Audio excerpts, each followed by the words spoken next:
बिस्मिल्लाहिर्रहमानिर्रहीम अल्लाहुम्मा सल्ली अला मुहम्मदिन व अला आलिहि वसल्लम। अस्सलामु अलैकुम। होप आप सब लोग खैरियत से होंगे। मज़ेदार सा टेस्टी सा ये चीज़ी पिज़्ज़ा ये कहीं से ऑर्डर करने की अब आपको ज़रूरत नहीं है, हम इसको घर पर ही बना सकते हैं, वो भी मुकम्मल डो की तैयारी के साथ। तो चैनल को सब्सक्राइब करके साथ ही बेल आइकन के बटन को क्लिक कर दें ताकि आने वाली तमाम न्यू वीडियोज़ की नोटिफिकेशन भी आपको मिलती रहें। तो आज मैं आपको बताऊंगी किस तरह बगैर ओवन के सॉफ्ट से डो बनाकर ये पिज़्ज़ा हम घर में तैयार कर सकते हैं। तो इसके लिए सबसे पहले एक बाउल लेकर उसमें 2 कप मैं मैदा ले रही हूँ, ठीक है, ऑल पर्पस फ्लोर है ये। उसके बाद इस्तेमाल कर लें 1/4 कप ड्राई मिल्क पाउडर, जिससे सॉफ्ट सी हमारी डो तैयार होगी। 1 टेबल स्पून इसमें इस्तेमाल करेंगे इंस्टेंट ईस्ट का। जी ये इंस्टेंट ईस्ट है, इसका ख्याल रखिएगा आप। 1 टेबल स्पून इसमें आइसिंग शुगर का यूज़ करेंगे। साथ ही इसमें 1/2 टेबल स्पून सॉल्ट और इस्तेमाल कर लीजिए 2 टेबल स्पून कुकिंग ऑयल के। अब जो नॉर्मली लोग मिस्टेक करते हैं वो ये करते हैं कि इसको अच्छा सा मिक्स नहीं करते। आप इसको अच्छा सा मिक्स करने के बाद इसको जो नीट करेंगे वो नीम गर्म पानी से करेंगे। जी हाँ, आपने बिल्कुल भी इसके लिए ठंडा पानी का इस्तेमाल नहीं करना, तो आपकी डो बहुत सॉफ्ट भी बनेगी।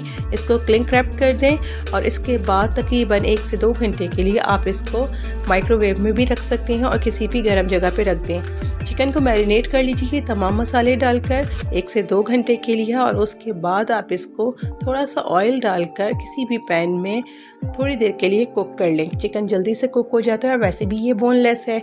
देखिए ये हमारी मलाई बोटी तैयार हो गई है। डो हमारी बहुत ज़बरदस्त सी राइज़ हो गई है। आप इसका क्लिंक रैप हटा के देखें, ये देखें मुकम्मल तौर पर डो हमारी बेहतरीन राइज़ हो गई है। इसको दोबारा से थोड़ा सा नीट करके इसके ऊपर मैदे को डस्ट करें और इसको दोबारा से स्मूथ कर लीजिए। यहाँ पर आप ले लीजिए पिज़्ज़ा ट्रे या आपके पास आप जिसमें भी बेक करना चाहते हैं, और इसके ऊपर थोड़ा सा ऑयल आप लगाकर इसको अच्छा सा आप इसके ऊपर फैला लें। प्री हीट के लिए मैंने रख दिया है एक पतीले को, साथ ही एक फॉक की मदद से थोड़ा सा प्रिक करें ताकि इसमें एयर ट्रांसफ़र ना हो सके, ठीक है। और उसके बाद अब ये मैं लगा रही हूँ pizza sauce. Homemade pizza sauce का इस्तेमाल कर रही हूँ, जिसका लिंक डिस्क्रिप्शन में मौजूद है, आप इसकी रेसिपी वहाँ से ले सकते हैं। उसको अच्छे से लेने के बाद यहाँ पर मैं सबसे पहले लेयर में इसके ऊपर डालूंगी चीज़ की, जो कि चैटर्ड और मोज़रेला दोनों मिक्स हैं। आप इसको अच्छा सा ग्रेट करके इसके ऊपर फैला दें। पिज़्ज़ा बनाने में कोई साइंस नहीं है, बस आसानी के साथ बन जाता है। थोड़ी सी आपको टेक आनी चाहिए और आप आसानी से हर बार पिज़्ज़ा को मेक कर सकते हैं अपने ही घर में, इतनी ही आसानी के साथ। बग़ैर ओवन के भी बन जाता है, कोई परेशानी नहीं है। डो भी घर में तैयार हो गई है।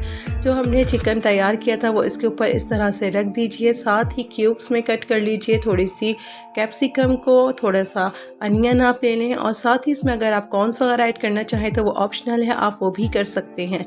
कि तमाम चीज़ें फैलाने के बाद थोड़ा सा मोज़रेला चीज़ है ग्रेट किया हुआ, वो इसके ऊपर आप दोबारा से अच्छे तरीके से डाल दें। ये ऑप्शनल है, आप जितना भी इस्तेमाल करेंगे उतना ही वो चीज़ ही बनता जाएगा। साथ ही ब्लैक ऑलिव्स हैं, वो भी इसके ऊपर रख लीजिए। हो गई हमारी पिज़्ज़ा की तमाम तैयारी मुकम्मल। मिक्स हर्ब्स भी आप इसके ऊपर डाल सकते हैं और ऑरिगेनो भी। तो मैं इसके ऊपर थोड़ा सा ऑरिगेनो मैंने एंड में डाला है। पैन हमारा प्री हीट हो चुका था, तो मैंने इसके अंदर इसको कवर कर दिया है 45 मिनट्स के लिए। सबसे पहले लो मीडियम फ्लेम है 15 मिनट्स के लिए, और बाद में मैंने इसको लो मिड फ्लेम पर इसको बेक किया है। देखिए कितना ज़बरदस्त सा रिज़ल्ट आया है। कोई भी नहीं कहेगा कि ये पिज़्ज़ा आपने घर में बनाया है, उतना ही ज़बरदस्त, बल्कि आप समझे मार्केट से भी ज़्यादा चीज़ी होगा, क्योंकि आपने इसको घर पे बनाया है और अच्छे तरीके से हाइजेनिकली है।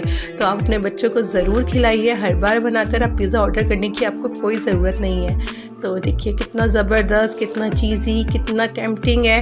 तो यकीनन अगर आपको आज की रेसिपी अच्छी लगी होगी तो आप इसको लाइक ज़रूर करेंगे। चैनल को सब्सक्राइब करके बेल आइकन के बटन को क्लिक कर दें, और वीडियो को ज़्यादा से ज़्यादा अपने फ्रेंड एंड फैमिली के साथ शेयर करें, और मुझे कमेंट में बताएं कि आपका पिज़्ज़ा कैसा बना है।